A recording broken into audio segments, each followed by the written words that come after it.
Thanks so much. Please be seated.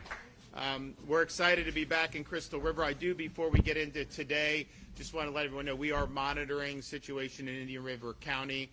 We had 3 officers that have been shot, a suspect. There's just a lot going on. But just know Florida Department of Law Enforcement is engaged, working with the sheriff and the local community. And we'll hope for the best results out of that. It's always great to be back in Crystal River. We came last year and did the $2.8 million, which I know was something that was really significant, and we wanted to be able to help the community. And I usually don't come empty-handed, so you can probably assume, I'm going to be cutting some more checks today, and you would be right, and so we're happy to do it. So we've got a number of folks with us here. We have our Commerce Secretary, Alex Kelly. We have Representative Groh from the Florida House, Citrus County Commissioners, Levy County Commissioners, Citrus County Sheriff David Vincent, Newberry Mayor Tim Martin, Crystal River Mayor Joe Meek, Richard Wiggins, of course, the co-owner of Bayside Kraft Kitchen, where we're at here in Crystal River. And I mean, how nice is this? This is like Chamber of Commerce stuff, right? I mean, this is and then we have Charles Garza, President CEO of Harvest Singularity in Newberry. We were here, we were just reminiscing about 2023. We had Idalia that hit, I think it was Taylor County was where it the eye made landfall. But then here we are, maybe like 100 miles further south, or certainly a decent chunk, and you saw, real significant water in Crystal River. So we toured, we saw all that, and then I know Helene was a big deal as well. Of course, that had, big impacts really up and down the entire west coast of Florida, and a storm that didn't even hit Florida until it got to the very northern part of Florida, and yet still 100 miles off the coast was doing that. So, and then I know we worked to help with the debris after Helene and before Milton, because you have Helene, there's debris, people were worried, then Milton starts coming, and so we were happy to really streamline that. I mean, it even got to the point where we said it's got to be 24/7 on the landfills to be able to dump the debris, and one of the counties locked their landfill. So we had Florida Highway Patrol. I mean, they snipped the locks and opened it back up, and we just kept things rolling because that's just how we do things, and we want to get the job done. So we're now here. We're the week before Thanksgiving, and we did not have a hurricane impact, not only in Florida, but in the entire continental United States. And these things do historically, if you look, I mean, they do kind of come in bunches. We had 10 years where we had no storm, no hurricane hit Florida, I think until 2016, 2017 period. And then since then, we've had 6 major hurricanes in 7 years. And that's difficult to deal with. Now, we deal with it better than anybody. If you had that happen almost any other place in the country, it would just be done, right? I mean, they wouldn't do. So we've got a lot of resilience. We've got a lot of folks that do a good job. But we're really, glad to have not had to deal with it. I mean, we're technically still in the season. You could get something.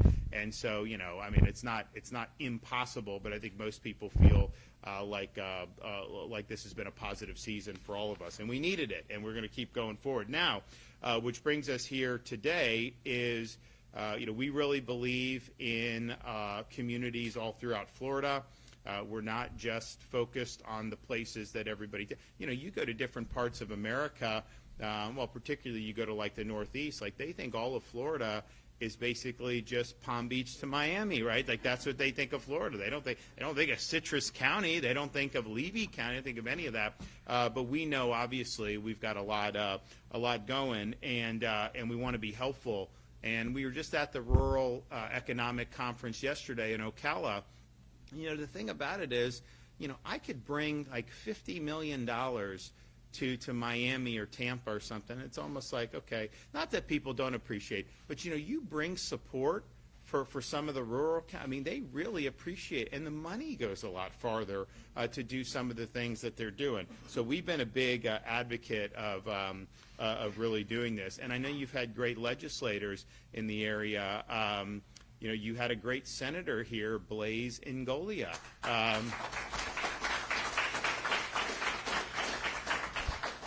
And, you know, when the CFO position became vacant, the governor has to appoint a replacement. Yeah, he was a clear choice to do that, just given his track record. Awesome. And I knew he would do good. But I will tell you, you know, he's exceeded expectations. You know, he's out there. You know, there's nobody that's stronger in defending taxpayers in Florida than Blaise has been. And, you know, he's holding account. Yes, some of these liberal mayors for overspending, but you know, there are also red counties that are overspending like Manatee, and he's held them accountable. So I think he's done a really, really good job. And I know, you know, he's from just south of here at Hernando, but you guys should be proud of the job he's doing. And I know, is Ralph here? So you got...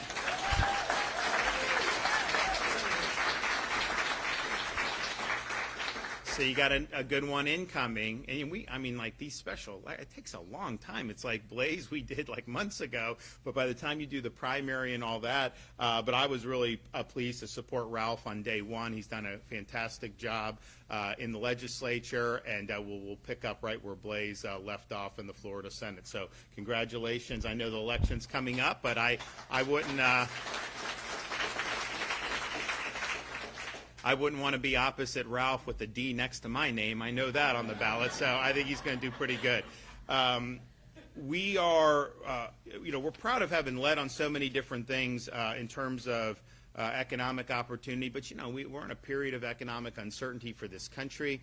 You know, I think if you look around, so much of this that is it's been driving the stock market and all this is basically these big tech companies, the Magnificent Seven, and it's all about artificial intelligence, which, by the way, you know, it's a whole nother conversation. We're going to be rolling out some good policies on AI. You know, there's some people saying, well, the federal government should just take over and not let the states do anything. I reject that. I mean, I think, you know, we have a responsibility to just stand up for you. So, for example, you know, I think it's wrong if they come in to build a data center and then charge the normal customers higher for electricity. We're not going to let that happen.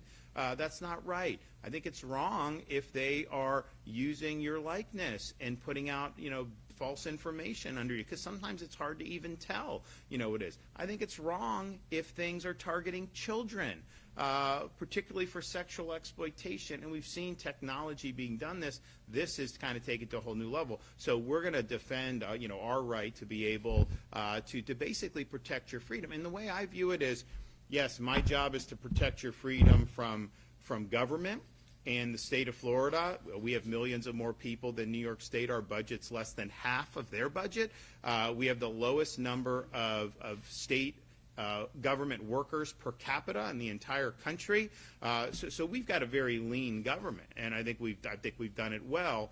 And you know, we fought Biden a lot when Biden was in there. You know, we sometimes have to fight, you know, some of the local governments during COVID. You know, they wanted to put people in jail for not wearing masks. I said that ain't gonna fly in Florida. And so we went down to Broward County and we basically stopped the madness. They wanted to do the masking of these poor kids in school. And I was like, not going to happen. So we did an executive order. So that so that is obviously it. But you know, your freedom can also be undermined by these massive companies that have hugely concentrated power and have massive impact over our society, over speech. We were doing COVID. I'd bring in these great guys, Jay Bhattacharya from Stanford. He's now the director of NIH. At the time, he was one of a few lonely voices speaking out against Fauciism and saying, no, you don't do this stuff. We would do roundtables, and I'd have people from Oxford, like really good people, but they were counter the narrative. And so what did Google and they would take our videos down. Our stuff would get censored. Sorry, like that impacts your freedom to communicate. And they'll say, oh, well, it's a private company. Yeah, but how much speech goes on, and just a handful of these companies control so much of it. So I think your freedom can be impacted by a handful of massive companies And so we just want to make sure that we're protecting people's freedom to be able to make the most of their God-given ability, have a good life here, prosper, get ahead. Government can be an impediment to that, but so can some of these really. And oh, by the way, a lot of those companies have been working very closely with government over the years. I mean, they weren't censoring just willy-nilly. They were doing that at the behest of people like Fauci. So we're very mindful of all that. So we're gonna make sure that we have a really robust, I think, package that's going to just put Floridians first and put our people first, and that spans across a lot of things. But there's a lot of uncertainty because they're projecting, profits on the back of this. So they're spending all this money. I mean, unbelievable amounts of money, to create. They're building a data center in Louisiana that's the size of Manhattan. They're doing it in these other.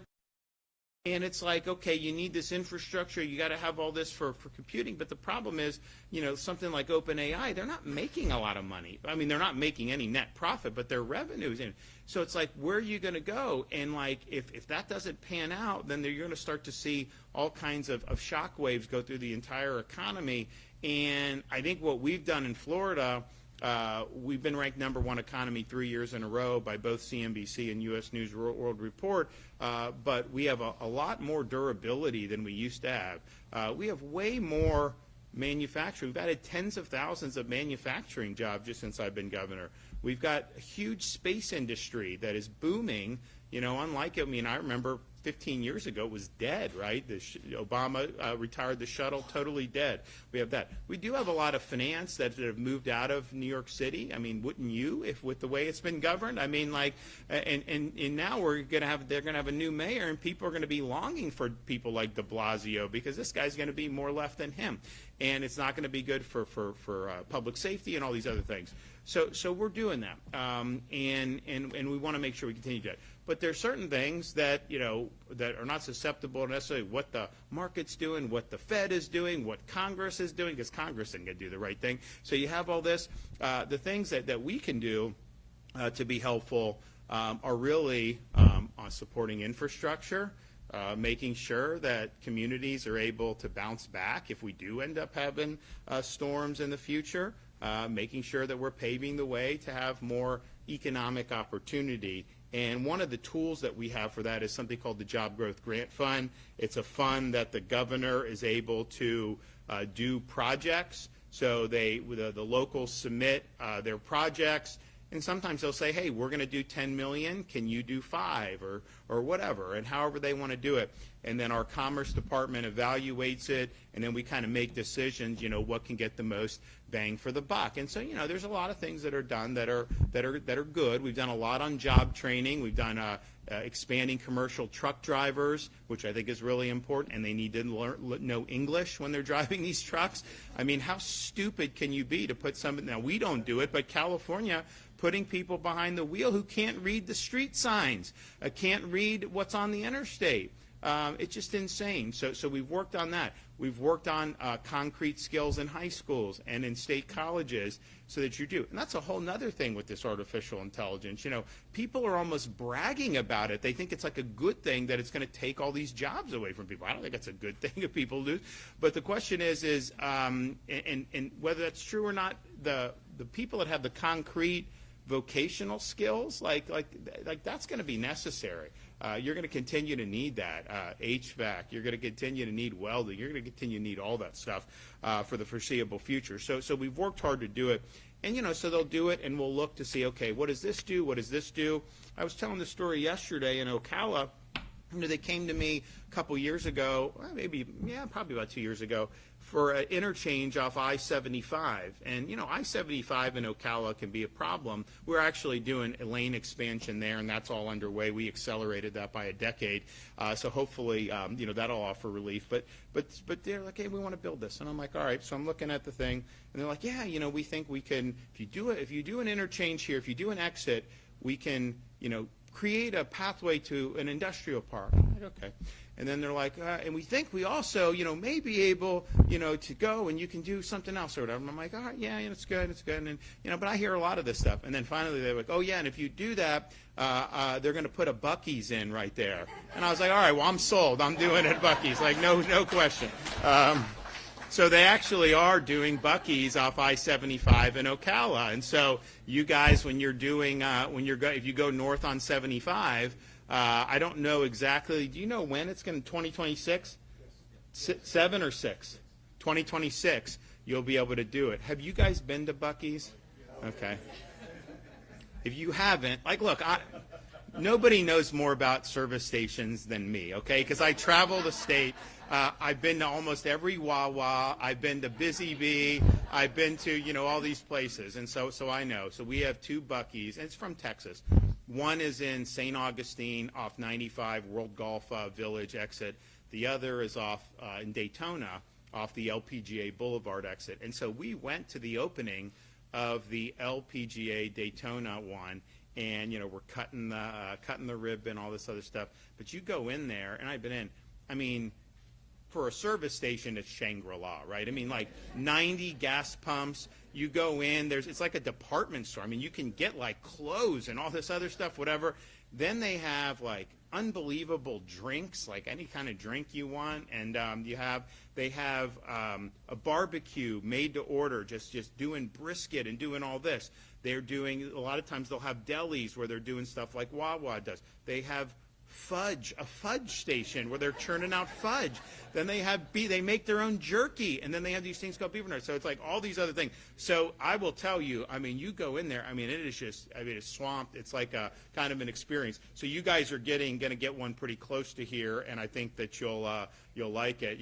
I don't know, just anecdotally, I go to a lot of different places. I mean, the Buc-ee's customers, if that was what kind of the whole voter pool things, I think I'd get 90% of the. I mean, unbelievable just how it is. So it's good. So we do different things like that, and then we also have other ways to be able to make an impact for local communities, and we've done that over the years. So we have the Job Growth Grant Fund. We also have the CBDG Disaster Recovery Program. That we work with the federal government on, and to be able to do it. So today, we're able to take both of those pots and do things to really make a difference. And so I'm proud to continue the investments in our Florida communities. Today, we are going to award $23.5 million to 3 of our communities, Citrus County, Levy County, and the city of Newberry, to strengthen their critical infrastructure. These investments will support continued growth in the economy, long-term resilience, and improve quality of life. So in Citrus County, we're awarding $16.4 million through this.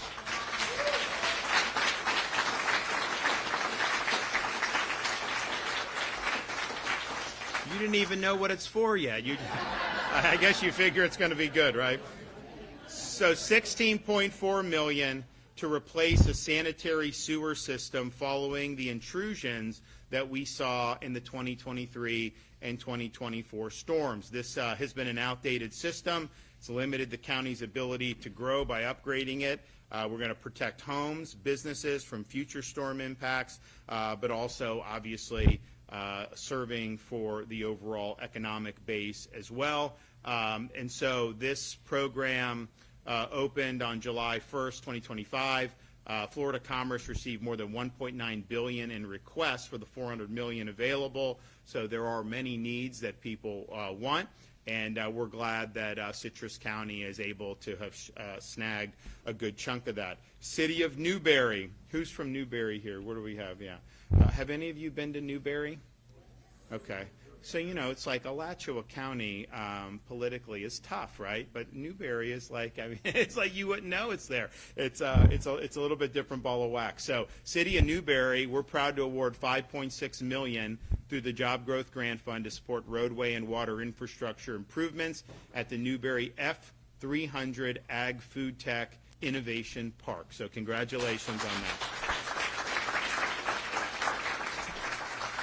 And you'll hear from one of the speakers about why that is important. And then finally, Levy County, $1.5 million through our Job Growth Grant Fund for critical water infrastructure in Chiefland and its surrounding rural communities, including Horseshoe Beach and Cedar Key. And, there's a lot of people maybe in different parts of Florida that had never heard of Horseshoe Beach or Cedar Key until the storms. And then people would see, the storms. I mean, we had a Dahlia in 23.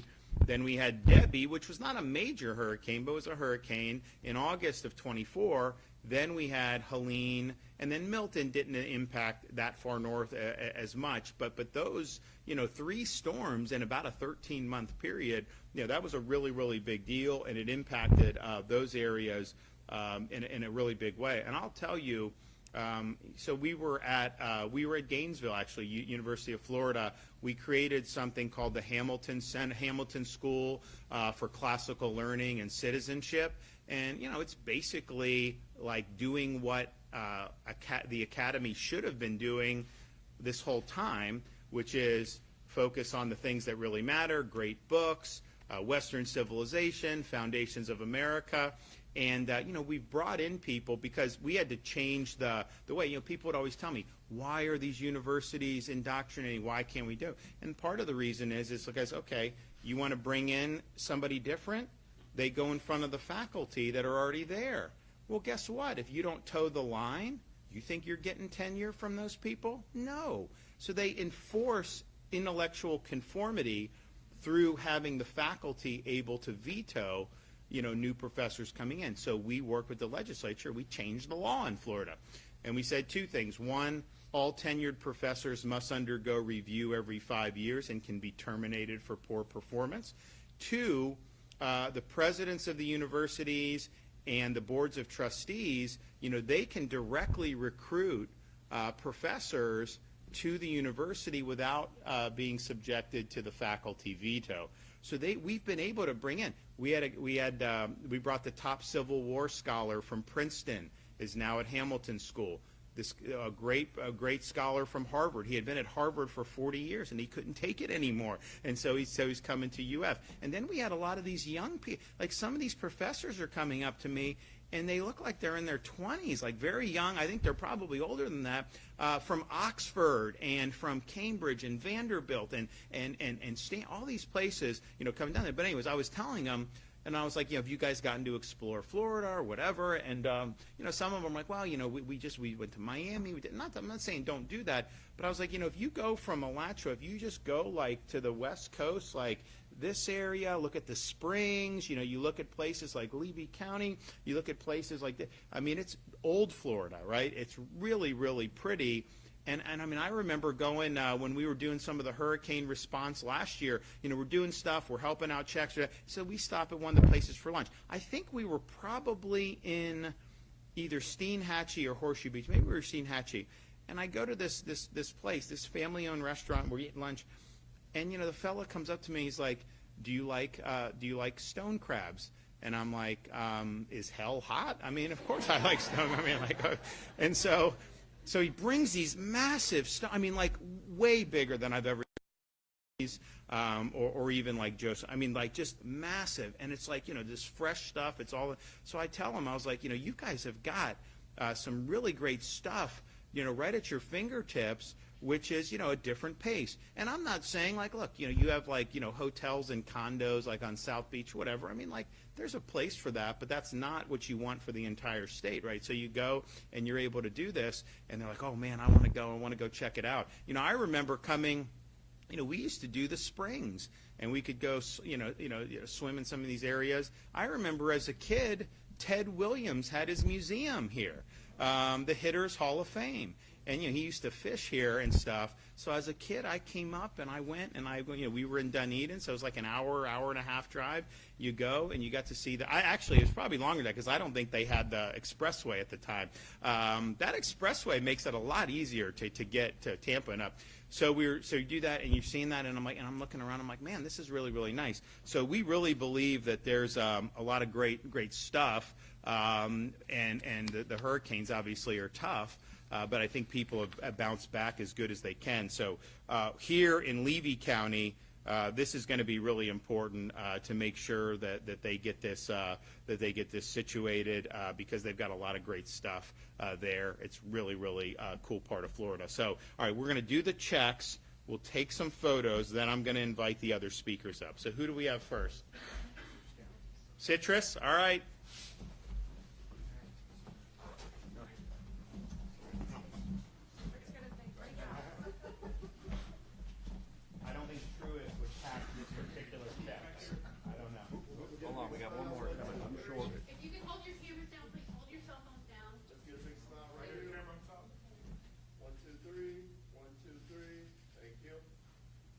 Got it? All right, congratulations.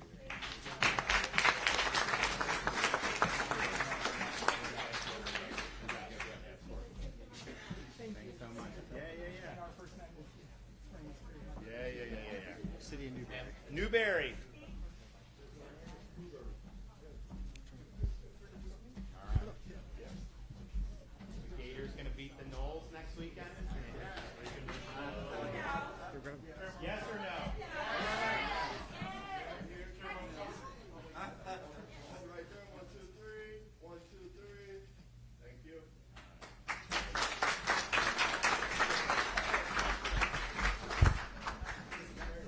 So we have more Seminole fans than Gator fans here today. Is that? No? Yeah. You know, I've said this a lot. Like my kids growing up in Tallahassee, is what they know. Like they are like super diehard for FSU, right? And it's like whatever, that's what they know. But it's at to the point where like, you know, someone gave me I got some type of baseball that had a Gator emblem on it, and so I gave it to my son. And he saw the Gator, he just threw it down. He's like, very crazy with all this stuff. And I'm like, man, you're very rabid on this. And I didn't teach him this. You know, in fact, we're watching, this was a couple weekends ago, we had Navy and Notre Dame we're playing. And I go to, and he's in second grade. I'm like, hey, buddy, where would you rather go to college, Navy or Notre Dame? And his answer was, Florida State. All right, Levy.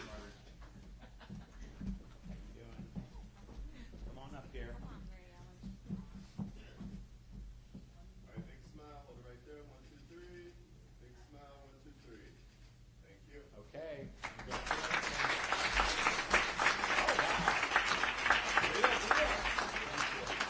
Okay, Alex Kelly, come on up. Well, Governor, thank you so much. Again, Alex Kelly, Secretary of Commerce.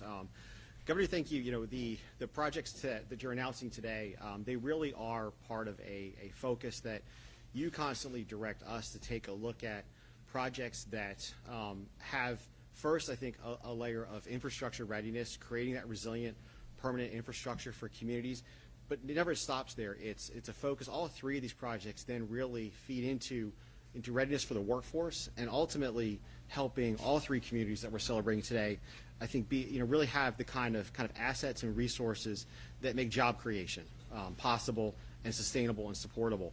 I really want to thank, from our department, we've gotten to work with a number of individuals in the room, but also outside this room. Here in Citrus County, we worked a lot with a number of people, a number of the commissioners. I don't know if Commissioner Bays is here, but we've worked with her quite a bit. Steve Howard, Steve Bayham, and I will say too, Mayor Meek, you have to be a good luck charm for Citrus County, because I think, Governor, every time you're here, I think every time that Mayor Meek is in the room with you, either you or the First Lady give a check out to somebody in Citrus County. So. Just keep showing up. In Levy County, Chair Mills, and I want to thank, he's not here, but Jeff Hendry from the North Florida Economic Development Partnership really represents the interests of Levy County at all times as well too.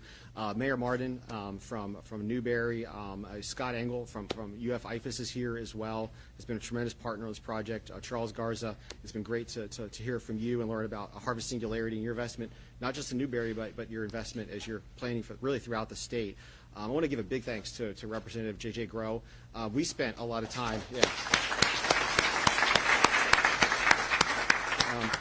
I think the time that we spent here is emblematic, I think, of the kind of partnership that's true about all three communities that we're celebrating today, which is about, we all got together, we worked We looked at issues. Sir, we brought them to you. You were supportive. You gave that direction. But it really does start and end with that great partnership that occurs. So thank you so much for being a great friend, a great supporter. I will say too, in terms of the Newberry project, he's not here, but State Senator Stan McLean has been a tremendous partner. State Rep Chad Johnson has been a tremendous partner as well.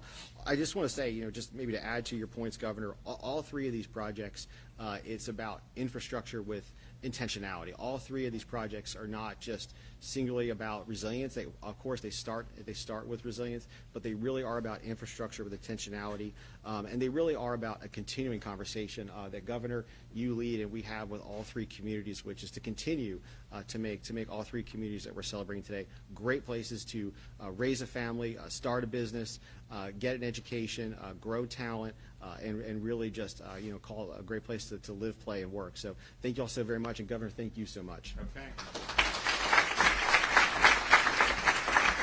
All right, come on up.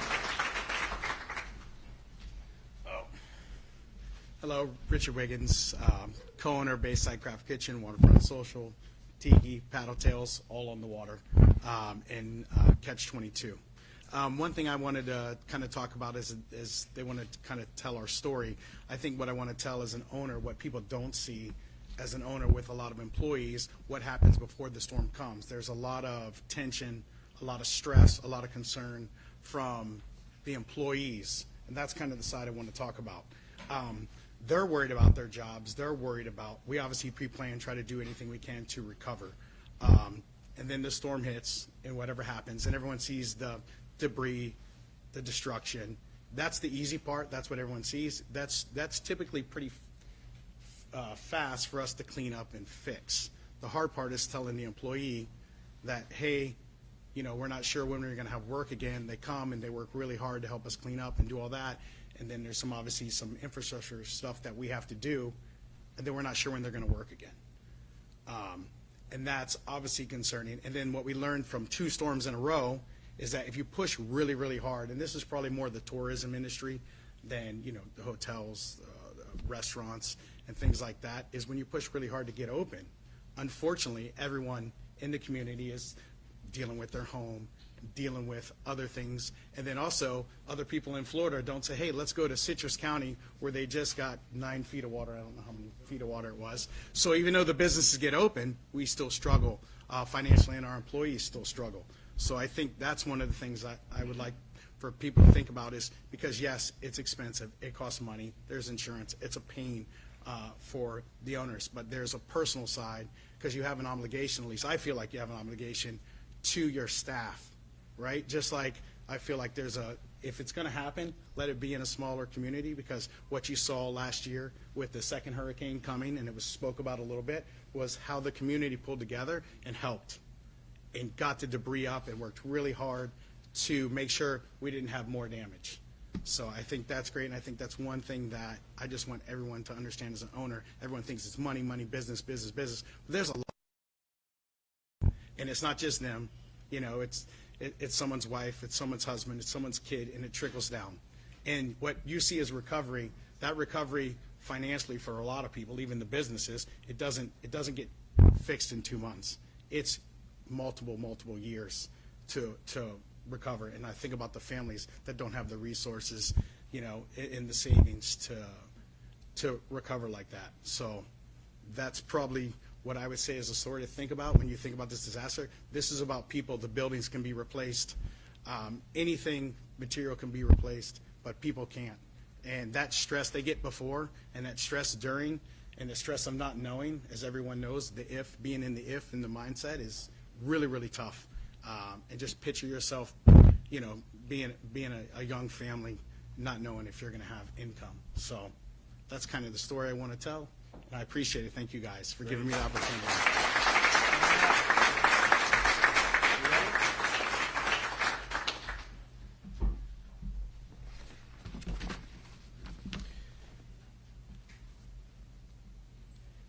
Well, good morning. My name is Charles Garza. I'm the CEO and founding partner of Harvest Singularity.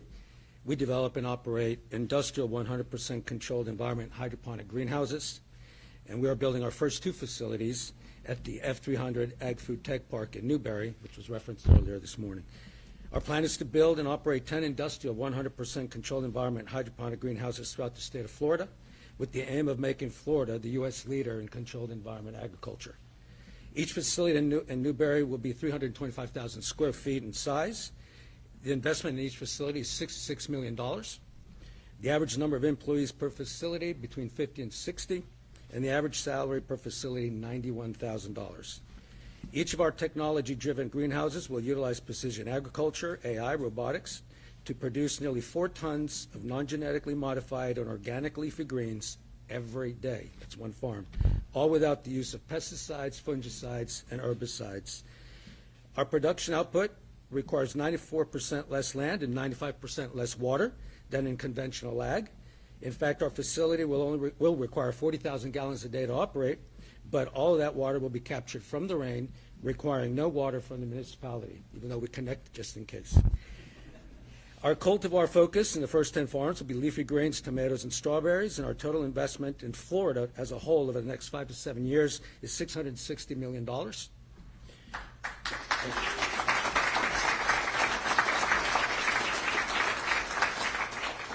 Very important, we talked about before, educational programs for the young ones and people looking for new tech jobs. Each facility that we build will be located near to a UF IFAS extension office and a local state college, so that we can create CEA educational and research opportunities for University of Florida ag students, and to help state colleges develop training programs aimed at creating a new generation of high-paying ag tech jobs in our local communities. Now, regarding Newberry, we searched all over Florida for a very long time, and we found our home. We really liked that it is a community rich in agriculture history and tradition. It was clear to us that the leadership of the city understood the importance of agriculture, very important today, food security, and the challenges faced by food producers nationwide.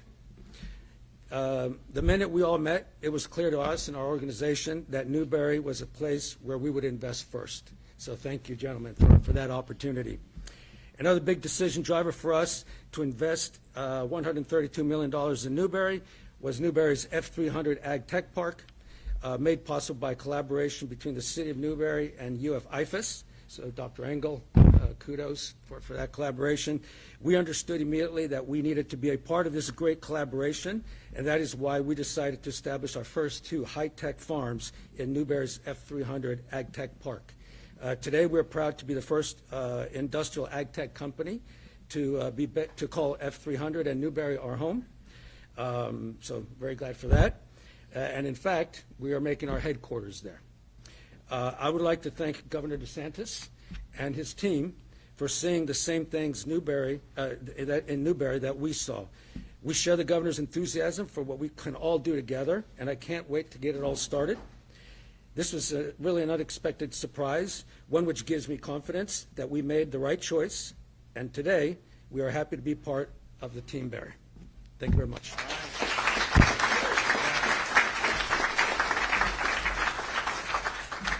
All right, well, I'm excited about these awards. I think they're going to go a long way, and we're happy to support the community. And I know it was great to be here last year in Citrus with $2.8 million, and then now you've got even more in the kitty. So use it well, and hopefully we're not looking at any storm damage in the years ahead. So anyone have any questions back there? Yes. Governor, can you tell us just about the president asking about moving the oil drilling off the Florida coast and trying to get closer to the coast? Just your reaction. Well, we supported the 2020 decision that the Trump administration made at the time. We worked very closely with them. I thought it was very thoughtful policy in 2020. Now what the Interior Department is proposing to do is really to go back off that policy, and I think that would weaken protections that we worked very hard to establish offshore. And yes, part of it's environmental, but part of it's military training. If you go talk to our folks up in the Panhandle who are stationed there, they will say it's really important to be able to have that access to be able to do key training. So we hope that that they double down on the 2020 policy and not push ahead with what Interior wants to do now. Governor, have you heard of the Anna Kepner case? If you have, your thoughts. I know FBI is the lead on the investigation, but is there anything the state can do? Are they helping the FBI or So we do, when we're asked to help, our guys do. I don't know whether our state agencies have been asked to help in this case. If they are, then they will. Okay, thanks, everybody. God bless. All right. Congratulations. Yep. Good job.